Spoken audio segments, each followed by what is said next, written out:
Talvez eu possa dar início enquanto o slide carrega, para a gente não perder muito tempo, não é? O título e o tema da minha comunicação é o lugar da ignorância na suspensão do juízo. E a questão em relação a esse tema é sobre se a presença ou ausência de ignorância é uma condição necessária para a racionalidade da suspensão do juízo. A expressão racionalidade está sendo tomada em seu sentido estrutural, ou seja, que faz referência, por um lado, à coerência entre atitudes, atividades e estados, que nós poderíamos chamar de epistêmicos ou de epistêmicas, por exemplo, a atividade de investigação, as atitudes de crença ou descrença, e estados como de conhecimento e ignorância. E, por outro lado, faz referência à responsividade às evidências por parte dessas atividades, dessas atitudes e estados. A minha pretensão em relação a essa questão, que em outras palavras é uma questão que nos indaga o seguinte: para que a gente suspenda o juízo de maneira racional, é preciso ou não que nós sejamos ignorantes em algum sentido? Minha pretensão em relação a essa questão, dado que esse é um trabalho em construção, parte de um projeto maior que foi iniciado recentemente e ainda está em andamento, é de muito menos apresentar resultados substanciais e muito mais compartilhar com vocês o que eu refleti até então, muito aberto a questões, a críticas e a sugestões. Dado que esse é o tema, algumas indagações vêm à tona. O que é a suspensão do juízo? O que é a ignorância? Quais os requerimentos racionais para a suspensão do juízo? E de que maneira esses requerimentos se relacionariam com a ignorância, se é que eles se relacionam? Quanto à natureza da suspensão do juízo, essa questão ela se desdobra contemporaneamente a partir, especialmente das seguintes: a suspensão do juízo é ou não uma atitude? Enquanto atitude, ela se daria de uma maneira categórica ou em graus, numa perspectiva de primeira ordem ou de segunda ordem? Essa atitude ela teria identidade própria ou poderia ser reduzida à crença? Pode manter no primeiro slide por enquanto, Caio. Obrigado. E, além disso, a suspensão do juízo teria como objeto questões ou proposições? As diferentes respostas para essas questões me parecem compor o principal quadro de divergências em relação a ela, contemporaneamente. Todavia, não obstante essas diferenças, há uma definição básica sobre a qual nós podemos trabalhar, de modo que concepções específicas poderão compartilhar as conclusões desse trabalho, adaptando-as às suas singularidades. E essa definição nos diz o seguinte: pode passar, Caio, por favor? Essa definição nos diz que a suspensão do juízo é uma atitude que, diferentemente da crença e da descrença, nas quais afirmamos ou negamos que uma proposição é o caso, ela envolve neutralidade ou indecisão sobre se uma proposição é ou não o caso. Talvez, Caio, fique melhor se o slide for apresentado em tela cheia, não sei. Essa é uma definição que, apesar de ser básica, é completamente imparcial, porque ela se compromete com a suspensão ser uma atitude, ao invés de um mero estado de ausência de crença ou de descrença, ainda que por parte de um sujeito epistêmico, e ela também se compromete com a suspensão ser direcionada a proposições e não a questões. Mas, como a gente pode retornar no debate, há razões para que seja assim. Pode passar, por favor, Caio? Eu registrei alguns esclarecimentos em relação a essa definição e citações específicas para cada um. Mas, para otimizar o tempo, eu não vou ler as citações, mas se houver interesse, ao final a gente pode voltar para elas. Então, a suspensão do juízo é uma atitude doxástica, tal como a crença e a descrença. Pode passar? Pode passar, por favor, Caio? A suspensão do juízo, ela não se confunde a suspensão do juízo ela não se confunde com o mero estado de ausência de crença e descrença. Mais uma vez, talvez tenha algum delay aqui no slide. A suspensão do juízo sobre uma afirmação envolve também a suspensão sobre a sua negação, e os princípios lógicos gerados para a suspensão sobre a afirmação implicam princípios lógicos para a negação. Afirmação no sentido da proposição afirmativa e negação no sentido da proposição negativa. Pode passar, por favor? Há razões para não suspendermos o juízo sobre uma afirmação e negação, ou seja, sobre P e não P, e ao mesmo tempo acreditarmos ou desacreditarmos nas mesmas. Sempre que eu falar em desacreditar, eu vou estar querendo dizer acreditar em não P. Pode passar, por favor, cara? Nesse mesmo espírito, o Luiz Rosa, ele estabelece uma base sobre a qual nós podemos construir requerimentos racionais para a suspensão do juízo, e ele cita pelo menos esses 12. Então, se a gente tomar a letra R como significando um sujeito requerido a ser de tal modo que o S como suspensão do juízo, o P como uma proposição qualquer e o B como crença, a gente tem, por exemplo, o número 1. Um sujeito é requerido a ser de tal modo que a suspensão do juízo sobre uma proposição é equivalente à suspensão do juízo sobre a negação dessa proposição. No número 2, um sujeito é requerido a ser de tal modo que a suspensão do juízo sobre uma proposição envolve a ausência de crença nessa mesma proposição. Então, se a gente for lá para o número 12, um sujeito é requerido a ser de tal modo que a crença, a valência entre a proposição P e a proposição Q e a suspensão do juízo sobre P envolve a suspensão do juízo sobre Q. E assim por diante em relações mais complexas. Pode passar, por favor? Já quanto à responsividade das evidências, o Luiz Rosa ele defende que é racional para um sujeito S suspender o juízo sobre P se somente se a evidência de S é neutra sobre se P é o caso. Tanto no slide anterior como nesse, a preocupação em relação à racionalidade tem a ver com a coerência por parte da suspensão do juízo em relação a outras atitudes doxásticas, de crença, de descrença, e quanto à própria suspensão do juízo. E, por outro lado, em relação à responsividade das evidências, a preocupação é em traduzir esse aspecto da racionalidade em termos de neutralidade evidencial. O que me interessa, no entanto, é pensar a racionalidade da suspensão do juízo na sua relação com a ignorância. O que significa, por um lado, parcialmente traduzir esses requerimentos que nós já vimos até aqui em termos de ignorância, mas, por outro, significa também ampliar o escopo da racionalidade para incluir essa dimensão na qual a suspensão do juízo se relaciona com a ignorância. Para isso, é claro, a gente precisa se perguntar o que é ignorância. Pode passar, por favor, Caio? E na epistemologia da ignorância, há pelo menos duas teses que disputam a sua natureza. A visão padrão, da ignorância como ausência de conhecimento, e a visão nova, da ignorância como ausência de crença verdadeira. Devido ao tempo limitado, e também porque eu entendo que a visão padrão tem um poder explicativo maior, eu vou desmembrar introdutoriamente somente a visão padrão. Pode passar, por favor, cara? A visão padrão, ela unifica a teorização sobre o conhecimento e a teorização sobre a ignorância, de modo que os insights sobre um geram insights sobre o outro. E assim como a gente discute se há tipos de conhecimento e se um tipo se reduz a outro, a gente pode fazer a mesma coisa em relação à ignorância. E se a gente seguir a posição tradicional em relação ao conhecimento, nós podemos dizer que há uma ignorância proposicional, na qual não sabemos que uma determinada proposição é verdadeira. Então, S não sabe que P, S ignora que P. Há uma ignorância prática, na qual não sabemos como fazer alguma coisa. S não sabe como P, S ignora como P.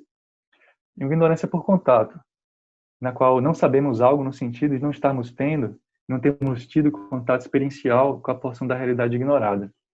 Essa porção da realidade pode incluir pessoas, lugares, coisas, mas especialmente possíveis estados mentais. Como eu vou trazer depois, também proposições. Então, a gente pode dizer que S não conhece P, S ignora P, S é ignorante de P. Essa nomenclatura, ela varia na literatura. A gente encontra, por exemplo, a ignorância proposicional sob o nome de ignorância factual, a ignorância prática sob o nome de ignorância procedual, e a ignorância por contato como a ignorância objetual ou por familiaridade, ou alguma coisa assim. Eu vou focar somente na ignorância proposicional e na ignorância por contato. Pode passar, por favor, cara? Aqui eu gostaria de destacar somente que na ignorância proposicional, a ausência de conhecimento por parte de um sujeito em relação à proposição é igual à ignorância por parte desse sujeito em relação a essa mesma proposição. E dado a caracterização da ignorância como ausência de conhecimento, as condições de ignorância vão depender do que a gente entende por conhecimento. Pode passar, cara? E se a gente segue a concepção que nos diz que o conhecimento é crença verdadeira justificada, mas uma cláusula anti-Gettier, nós somos ignorantes se, sendo P uma proposição e S o sujeito epistêmico, se P é falsa, se S descrê que P, ou seja, crê que não P e P é verdadeira, se S suspende o julgamento sobre P e P é verdadeira, se S nem acredita, nem desacredita, nem suspende o julgamento sobre P e P é verdadeiro, ou seja, S é uma atitude doxástica em relação a P. Se S acredita que P é verdadeira, mas S não possui justificação, ou se S acredita justificadamente que P é verdadeira, mas não satisfaz a cláusula anti-Gettier.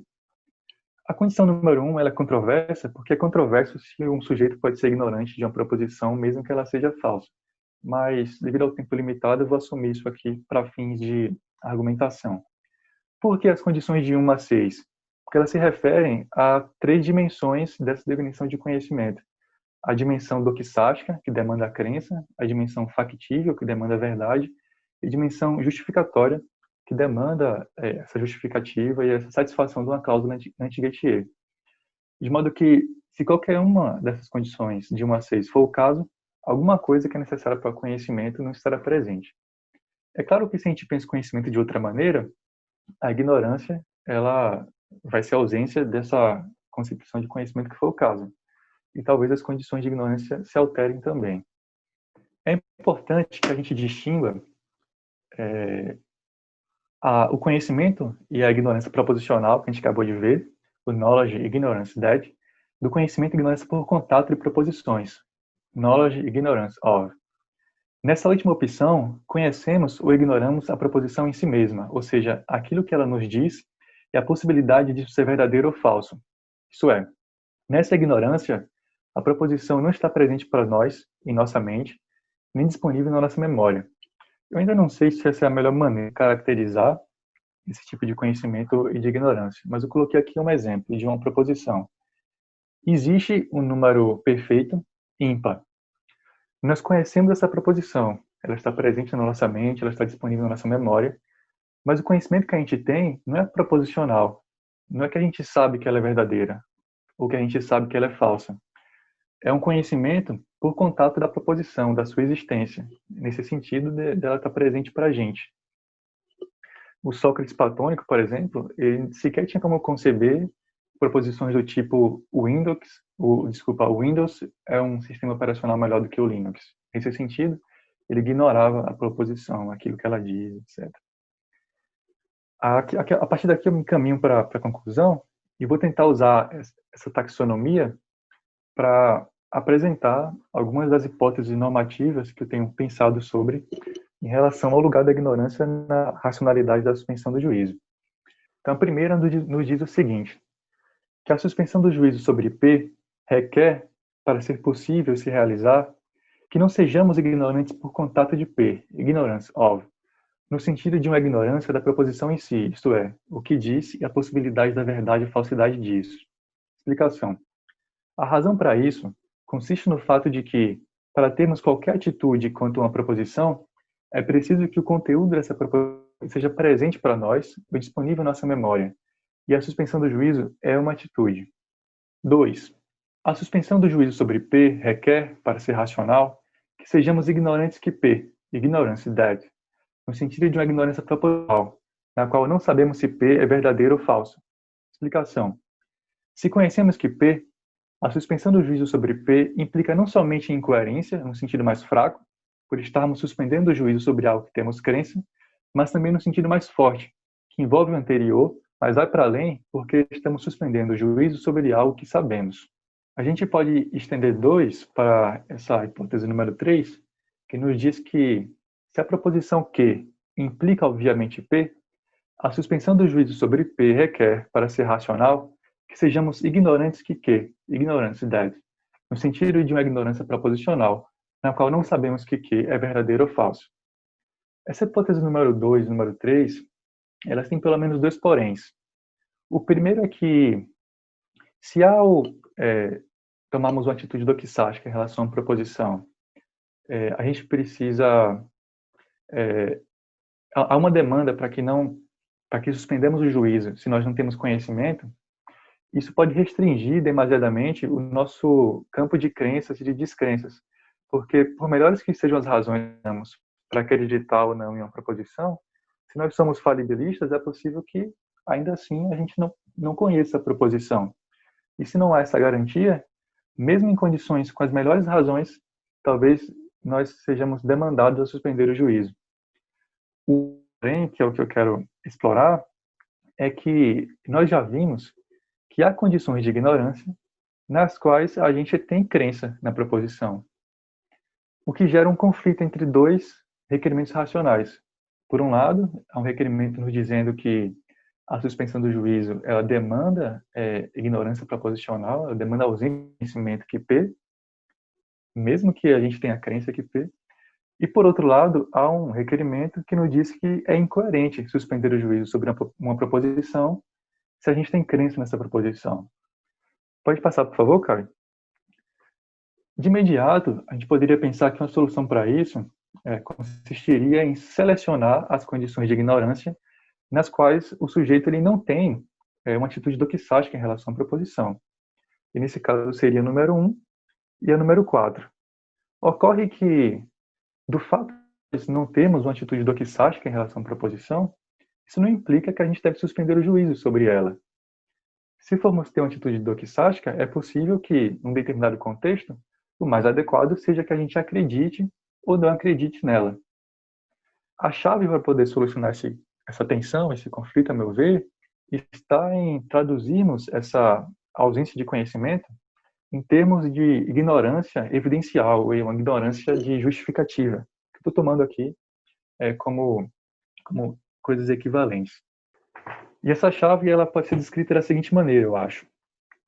Quanto não só a coerência entre os estados epistêmicos, mas a responsividade às evidências, 2 e 3 podem ser traduzidos para o critério da justificação da seguinte maneira.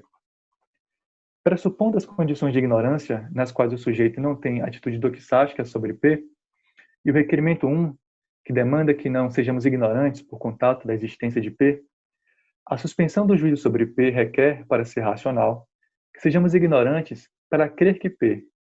E se Q implica, obviamente, P, a suspensão do juízo sobre P requer, para ser racional, que sejamos ignorantes para crer que Q. Em ambos os casos, ignorância no sentido de não possuirmos justificativa para crer que P, ou que Q, é verdadeiro ou falso. Explicação.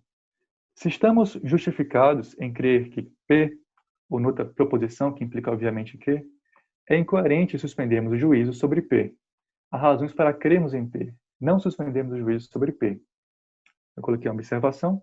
Aqui eu estou tomando a ignorância como ausência de justificativa, isoladamente, significando não a ignorância que P é verdadeira ou falsa, mas estritamente a ausência de justificativa, enquanto direito de crer que P, independente de P se é verdadeira ou falsa. Essas são as minhas referências. Passa mais uma vez. Mais uma vez, por favor. Mais uma vez. Muito obrigado pela atenção. Era o que eu tinha para trazer para vocês. Com certeza há várias dificuldades a serem enfrentadas em relação ao que eu já consegui alcançar e outras ainda nesse caminho que eu estou trilhando nessa pesquisa que eu iniciei recentemente, desde que eu entrei no meu mestrado. Eu fico aberto a questões, sugestões, críticas, comentários, etc. Muito obrigado, Lucas. Então, agora temos 10 minutinhos. Temos 9, 10 minutinhos para perguntas. Eu gostaria de fazer uma pergunta. Tem o Cristiano Batista. Cristiano, pode... Então, Lucas, obrigado, tá? Eu achei muito interessante sua apresentação, mas eu tenho, eu não sei, com relação a essa questão da postura cética, né? Eu não sei se eventualmente, porque a gente não, digamos assim, não acaba misturando certas coisas que, na minha compreensão, não deveriam ser colocadas mais ou menos no mesmo nível.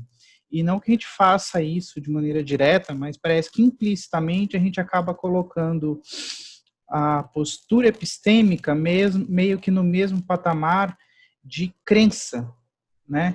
Então, é mais ou menos como se eu afirmasse que uma pessoa, vamos dizer, o cético, entendeu? Ele é uma pessoa que tem uma crença na suspensão do juízo, né? Às vezes a gente acaba implicitamente colocando isso no mesmo patamar. Eu entendo a postura epistêmica como a maneira como nós encaramos um determinado problema epistêmico e como que a gente trabalha com ele. Nesse sentido, eu não vejo problema em, digamos assim, demonstrar uma suposta ignorância em relação a algum tema sobre o qual eu tenha alguma crença, né? Então, assim, eu estou tratando sobre um tema, eu vou afirmar que P. Eu não acredito que P. E eu posso até ter boas razões para não acreditar que P. Eu posso estar, digamos assim, de certa forma, justificado em não crer que P. Tá? Só que, para que eu analise o problema, para que eu trabalhe sobre o problema, eu preciso ter essa postura. Né? A postura ela não refletiria, então, necessariamente as minhas crenças. E é uma coisa que ocorre só no momento em que eu estou tentando pensar, trabalhar sobre um determinado problema. Né? Então, eu queria que você comentasse a respeito disso e se você acha que não pode, se você acha que realmente isso é um problema, se isso realmente pode influenciar e se isso tem alguma coisa a ver com o que você defende, tá?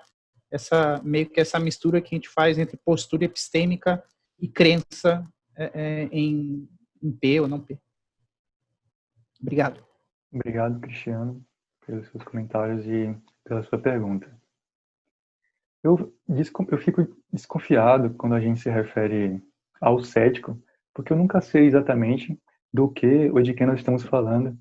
Normalmente a gente está se remetendo à imagem clássica, né, do cético na antiguidade, mas eu acho que não só na antiguidade, mas no decorrer da história da filosofia, contemporaneamente, há uma diversidade em relação ao que é o ceticismo, como é que o ceticismo pode ser apresentado ou não.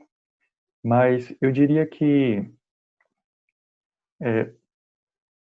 há incompatibilidade entre as nossas atitudes doxásticas ou entre, ampliando o escopo, atividades e estados epistêmicos, é uma questão de coerência interna.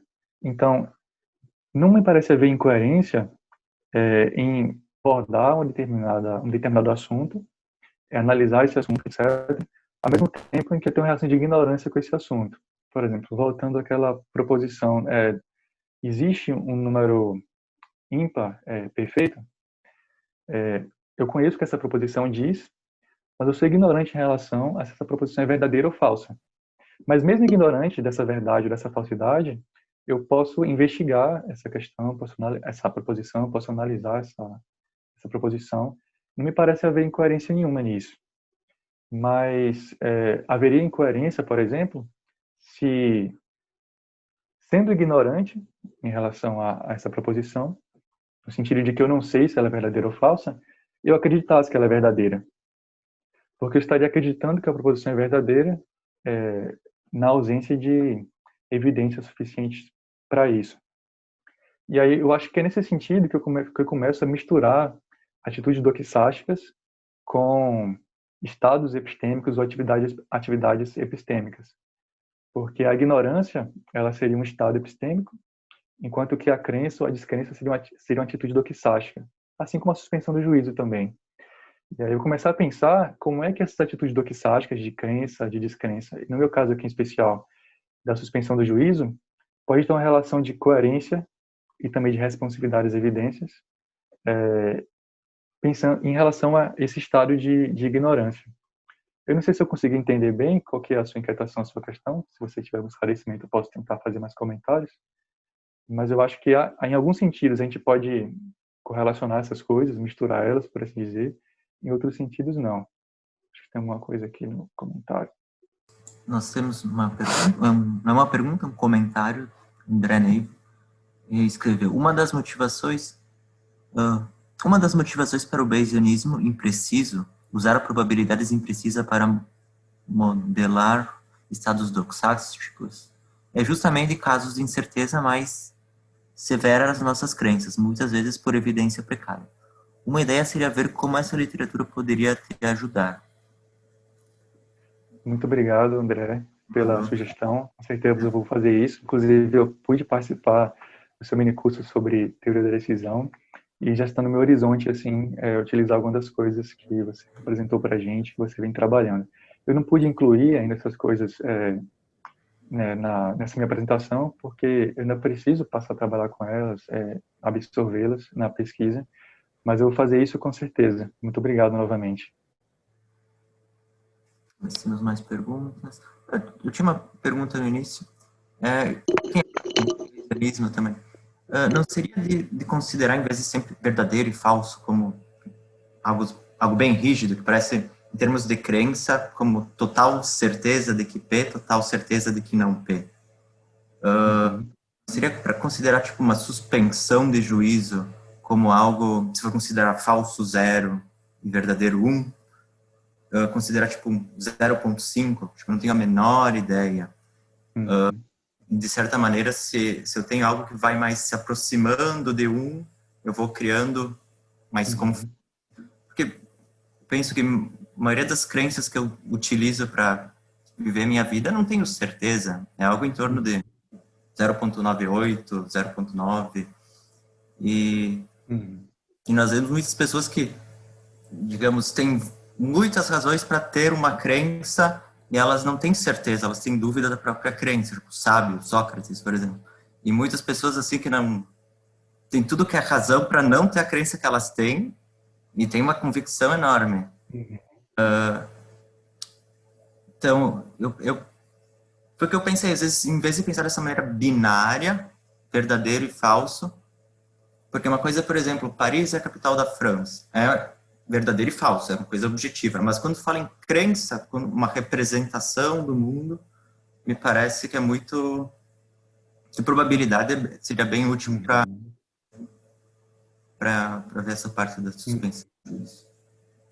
Eu tenho a impressão, obrigado, Ricardo, eu tenho a impressão que a suspensão do juízo ela vem sendo discutida e pode ser discutida nesses dois contextos, nos quais, de um lado, a gente pensa a crença ou a descrença em termos probabilísticos, então há graus envolvidos, a gente vai precisar discutir em que ponto de 0 a 1 a suspensão do juízo se encontraria. A gente pode pensar que é 0.5, mas há problemas em relação a essa abordagem. A Jane Friedman, em um artigo, posso colocar aqui no bate-papo a referência, ela demonstra que se há casos nos quais a gente pode explicar a suspensão do juízo a partir do probabilismo, há outros que isso não é possível, ou pelo menos é muito controverso que o seja. Por outro lado, se a gente consegue trabalhar a suspensão do juízo nessa lógica categórica, binária, e parece que a gente escapa desse problema que a Jane Friedman aponta, por outro lado, a gente cai nessa lógica que parece muito estranha a como de fato funciona, né, a nossa cognição em relação às crenças e descrenças que parecem se dar em graus, pelo menos em muitos casos. E eu acrescentaria ainda dois poréns, que a gente poderia pensar também a suspensão do juízo em graus, não de maneira categórica. Então, não somente a crença e a descrença teriam graus, mas a suspensão do juízo também. E aí eu acho que na medida que a suspensão do juízo tem graus, talvez ela possa ser conciliada em alguma medida com a presença de crença, a presença de descrença. A gente pode falar em graus de ignorância também. E há algumas pessoas que defendem que a suspensão do juízo ela não é uma atitude que tem identidade própria, mas sim que pode ser reduzida à crença. Então, ela é, na verdade, uma atitude de segunda ordem na qual eu acredito que eu não sei que P ou que não P, ou eu acredito que eu não tenho evidência suficiente para P ou não P. E aí, enquanto a atitude de segunda ordem, que envolve crença, talvez fique até mais tranquilo para a gente pensar a suspensão do juízo em termos de graus e em termos probabilísticos. Eu não tenho uma posição em relação a isso. Estou lendo, estou tentando amadurecer minha concepção em relação a essa discussão. Obrigado, Lucas, pela resposta e esclarecimento. Obrigado pela apresentação.